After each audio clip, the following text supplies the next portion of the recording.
Going from road running to trail running is one of the biggest steps, but also one of the most rewarding steps on your journey to becoming an ultra runner. There's really an undescribable feeling of breezing through trails, just blazing through almost as if you're flying, and the views are absolutely fantastic. Trail running is not repetitive. Trail running is exciting. You discover a new place, you're close to nature.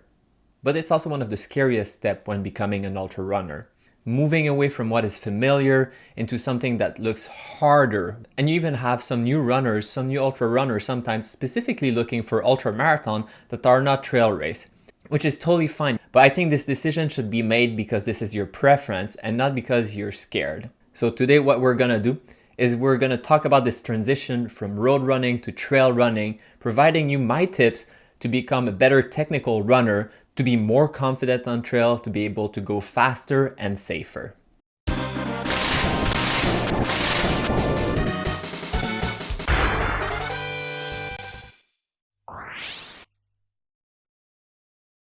Hey, Simon here. Welcome to my channel. I'm an ultra runner racing 100-mile ultra marathon at least every month for about 3 years now.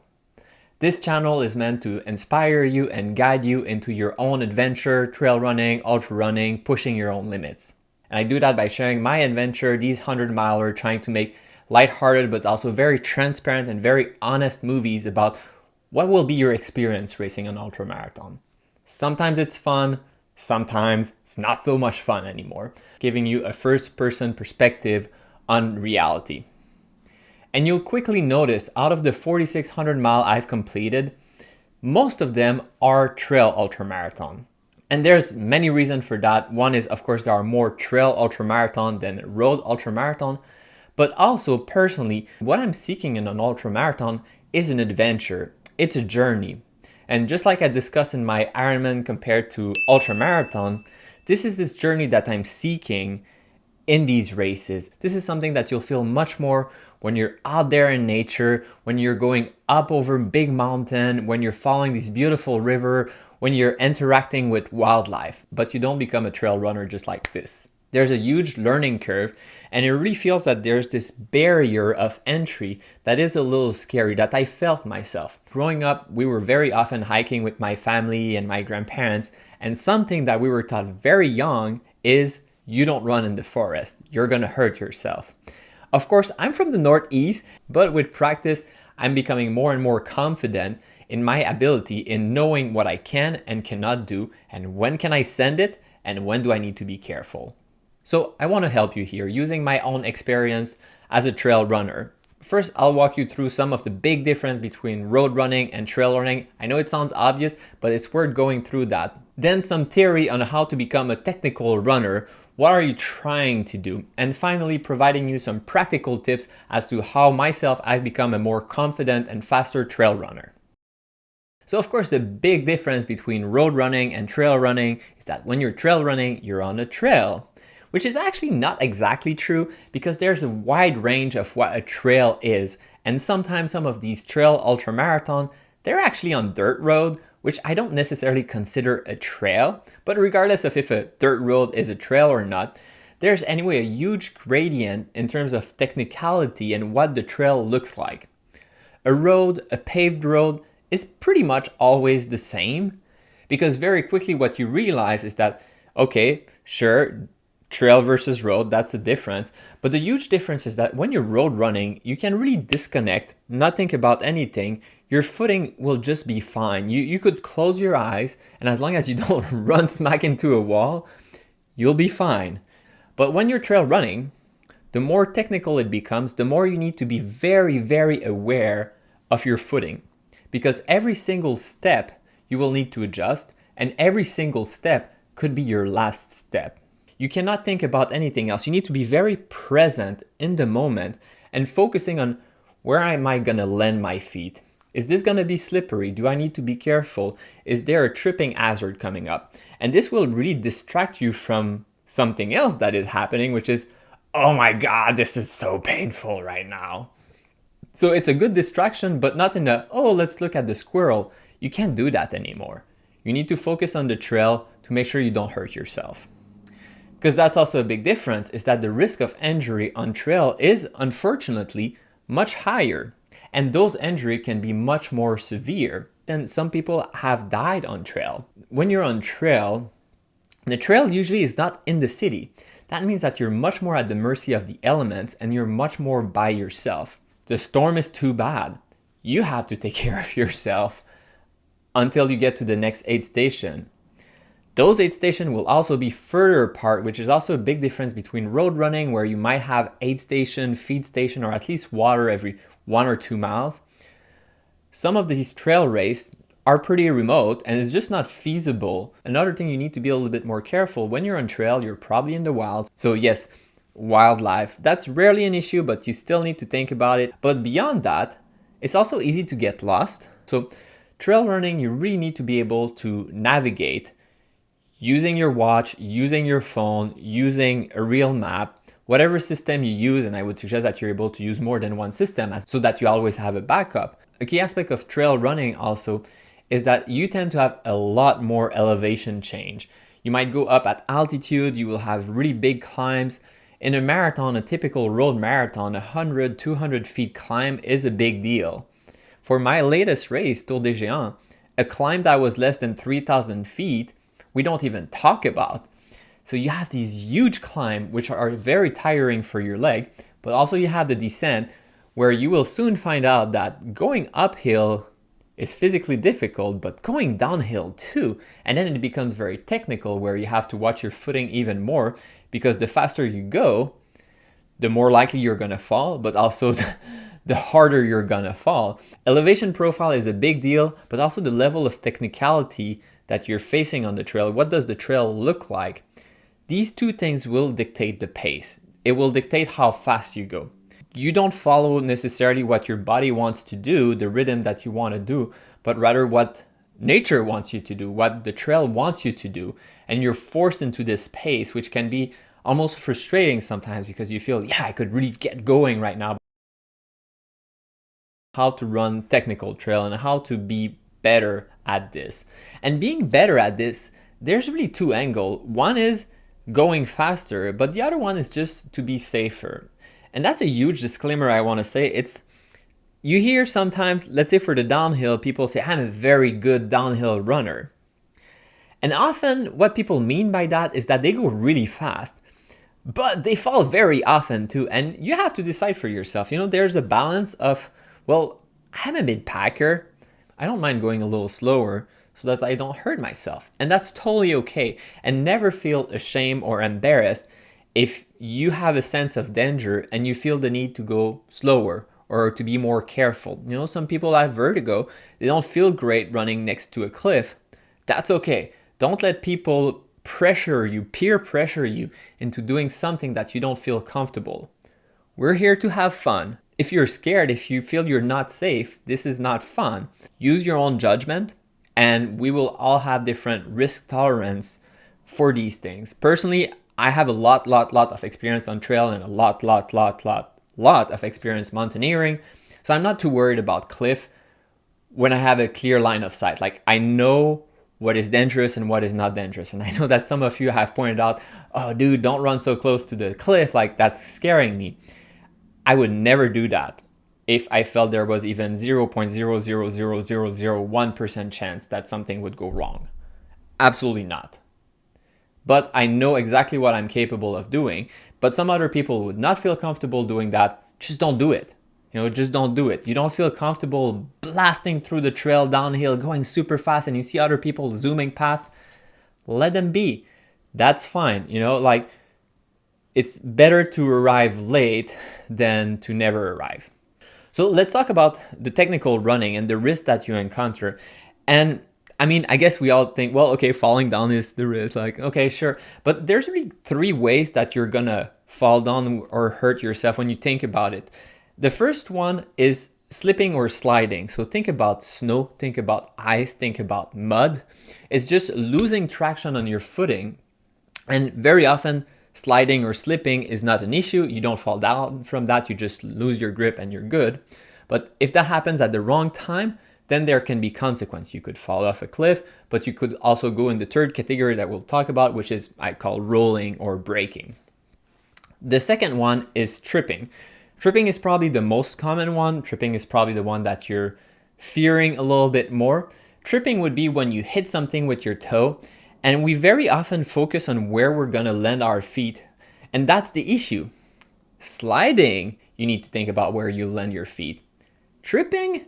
No, tripping is usually, it's when you bring your other feet forward that your attention is focused more on landing it than what's the route that your feet is taking from where it was to where it's gonna go. And then the last category, I call it rolling or breaking. I'm not so sure how to say it, but it's when you have something that is a little bit bigger. Think not necessarily boulder size, but something like a softball size or grapefruit size or any bigger, where when you land your feet, it's not gonna be stable and you're gonna roll your ankle, break your ankle on that, which could lead to falling, but it could simply lead to an injury, a strain, or a tear in your ankle. Now, of course, you can't actively think about all of these things, but there's different situations that something will be more likely than the other thing. And that will depend on the type of trail that you're facing. So for example, you will have trail that will be muddy. In a muddy trail, if it's only mud, what you really need to worry about is slipping. Same thing with snow, same thing with ice. And the slipping and sliding hazard, it's really about where you land and how you land. You know, if you have a lot of traction when you're moving forward, you're more likely to lose your footing. Then you'll have trails that are a little rockier. And think about anything, like I said, bigger than softballs or a grapefruit all the way to boulders. What's really important is that you land your feet in a very safe spot, a spot that your footing will be strong and there's no risk that you're gonna roll your ankle or fall in between the rock. I mean, that's how you actually break a leg, is falling between two big boulders with the momentum. And then like a lever, that's where you break like your big bone. But those smaller rocks also can be difficult to gauge, because sometimes it feels like this rock looks solid. It looks like it's not gonna move. But when you go full speed, the rock itself is actually not anchored in the ground, and then you're gonna roll and then you're gonna fall. And then the in-between are these trails that you just have a little bit of smaller rocks, and these ones are super trickery. I'm thinking a race like Javelina 100, it's not a technical trail, but you have throughout the whole course these rocks that will pop from the ground maybe like an inch. That's it, solidly stuck in the ground. But your brain doesn't record that as a risk. And that's something that is important to mention, is that most of the time when you fall and you hurt yourself trail running, it's not because you saw a risk, you tried something and it didn't work. Usually you fall and you hurt yourself because you didn't see the danger. Potentially you were distracted, you were thinking about something else, and it just happened. When the danger is obvious, our brain is wired to say, you gotta be careful right now. And the more tired we are and we're not paying attention to that, it's just a small rock, your brain didn't record it, you're gonna hit it, you're gonna face plant. Before we dive any deeper, I'm curious to hear from your experience. There's a lot of experienced trail runner here. What has been helpful for you in getting used to trail? Any tips you could provide others to be faster or more efficient or safer or just more confident? Please share in the comments below. Also, small aside, I'm back in the studio from Tour des Géants. I'm working on both movies, Tour du Mont Blanc, Tour des Géants, but I really felt the need to make this video. And yes, of course, Nora's injury is a big reason why I feel like let's do this video. I've been thinking about doing it for more than a year. That was one of the first topics I wanted to cover, but I never felt that it was good enough. And now I'm like, well, damn, like maybe someone will get injured because the video is not out there. And I want to provide these tips as soon as possible. Sorry if it's not the perfect video, but I really want you to be safe out there, to have great adventure out there. Anyhow, I hope you appreciate this video. If you do, please leave a thumbs up. That's really helping my channel a lot. You know, I'm making this channel solo, putting a lot of my personality, a lot of effort into that. So I really want people to see this video, and putting a thumbs up really help a lot. Even better, comments below. Share with your friends, maybe someone you want to convert from road running to trail running. Hopefully this video won't scare them shitless, or it will help them. So thanks for watching. how do you improve trail running? How can you become a better technical runner, both safer and faster and more efficient? Well, the first thing, I'm sure some people would prescribe some fancy schmancy exercise. I mean, you gotta go out there and you gotta practice. It's that simple, really. Go out there, practice. If you have a race in a specific location, it's good to scout it and know what type of trail will you be running. There's such a variance that it's not the same to run in the mud where there's a lot of roots, for example, like at Hurt 100, compared to a more rocky kind of trail that is very technical. The skills won't necessarily go one-to-one. And if you're gonna do Hurt, practice in the mud, practice where there are roots. It will become second nature where you know when you need to be careful and what to be careful about. There's, in my mind, two ways that you can run when you're on the trail. One would be, I would call it being on the apex, and the other one would be being on the ground. Now, what does it mean? Being on the apex means that you will move from one spot to the other, more or less aiming for something that is above ground, something that is a little bit elevated. So think, for example, if you're crossing a river and you're running on these rocks instead of walking in the water, that's being on the apex. Whereas being on the ground in this case would be walking through the water. And there's advantages to both methods. Running on the apex, first of all, is usually much faster, and you're gonna save a lot of energy. The other thing that is great about running on the apex is that by going from this rock to this rock on this route, you're avoiding a lot of the tripping hazard, which can help you be focused on more on where am I landing next. And if the trail is appropriate for that, it's gonna make you super fast, both on the downhill and on the flat. Now, the obvious risk with running on the apex, well, there's really two, right? The first one is about rolling and or sliding. You're landing with full speed on something that is potentially not large enough for your feet. So you really need to be proficient at understanding, should I land there or should I start running on the ground? When you're running on the apex, where should you be looking? When you're running on the apex, you really need to land on the right spot. So for me, I'm looking a little bit less forward than I would if I would be running on the ground. I'm not necessarily looking exactly where I'm gonna land this next step. I should already know once I'm in the motion. So usually I'll be looking at the 1 to 2 step ahead, which is a little bit more to the ground, and really focusing on this is where I land, this is where I land. And I'm much less able to look up and look where I'm going in general, because any single one of these steps, I could roll my ankle. So I need to really be focused down and really focusing on where I'm gonna land next. And of course, because you're on the apex, you will fall from higher, which, I mean, that sucks if you're tripping and falling, but you're not gonna trip. What you're gonna do is you're gonna roll and break, and there's a risk of rolling your ankle and hurting yourself severely. So personally, I run on the apex, but more when it's a fairly crowded trail, when there's a lot of crap on it, then it's the best way to do it. But I always avoid running on roots, because roots, especially if they're wet and they're slightly slanted to the side and you put your feet, you're very likely gonna slide and fall down. And also, I'm just really careful, and I mean, yeah, I'm a wuss about it. I don't wanna roll my ankle. But sometimes running on the apex is what I do because it's the fastest, and sometimes it's very appropriate.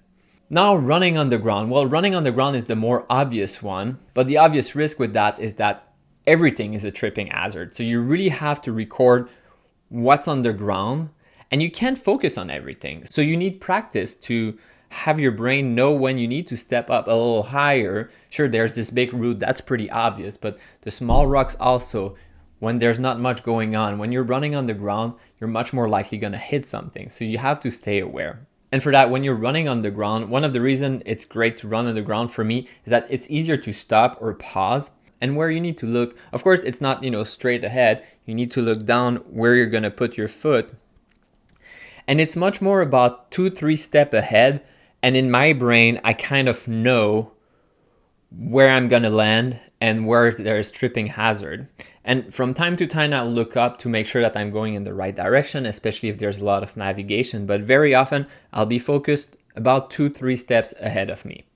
Something that will also come with a lot of practice, and you'll become better and better with time, is when should you send it and when should you hold back, especially on the downhill. Sometimes, it's easier physically and in terms of not falling down to just release it. Don't fight the mountain, you just go down. And you're less likely to slip, you're less likely to fall if you just send it. If it's too steep though, you might not be able to run fast enough and you might bloop. But some of the downhill, that's what you have to do. It's so technical that you have to be walking downhill and you'll have a better sense of what can you do. And related to that, almost always, sure, on the uphill it's great to have poles, but almost always, if you run downhill and you're using your pole, that's most likely because you're fighting against the mountain, which means you'll be slower. Personally, I use them a lot when I'm downhill. It's helping support my knees, it's helped supports my joint, but I'm aware that I'm running slower, that I'm a little bit more careful. And I think that's the right time to say it. The gear you use is super important for the trail. You need to know, is it gonna be wet? Is it gonna be slippery? Is it gonna be muddy? Is it gonna be snowy? So get the right gear for you. And the right gear, like we said, potentially includes poles. Poles are great to go uphill because it's gonna help transfer some of the effort from your legs to your upper body. But poles are also the easiest, most practical traction device or traction helper that you can have. And the last thing I would mention is learn how to fall. I was like, well, Simon, you're teaching us all of these things on how to not fall on trail, and now you're saying learn how to fall. Look, you're probably gonna fall at some point, and the difference between falling and hurting yourself is knowing how to fall, and makes a huge difference. It's never pleasant to fall down. You don't want to fall down.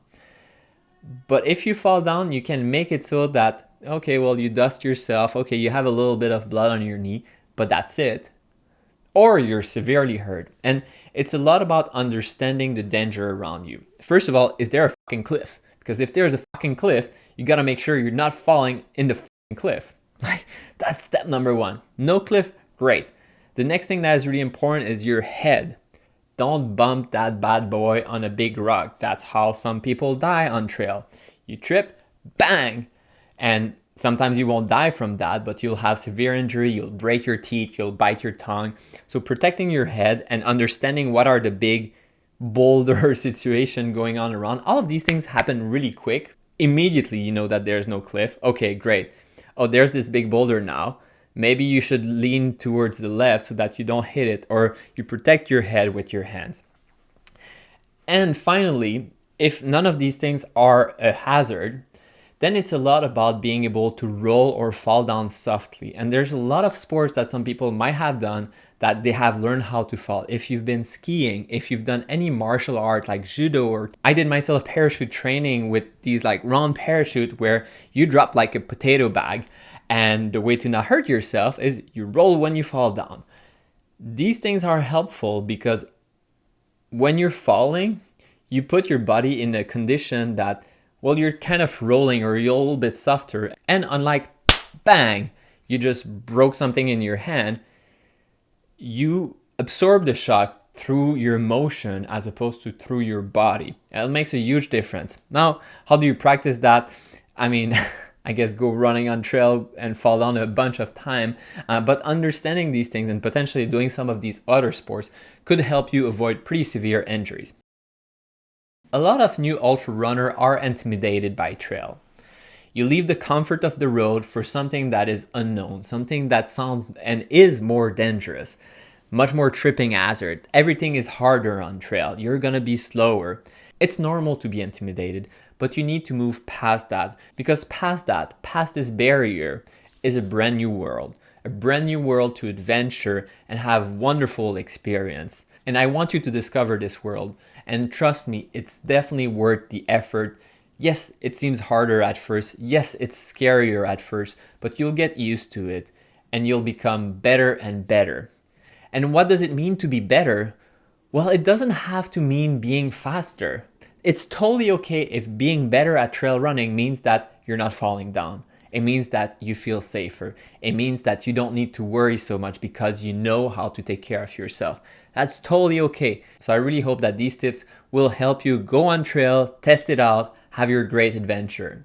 If you appreciate this video, please leave a thumbs up. That's helping me a lot on my channel. Share it with your friend, maybe your friend that you want to convert from road running to trail running, or maybe your clumsy friend that you're worried about We all have one. It's okay. As always, thanks for watching and see you next time.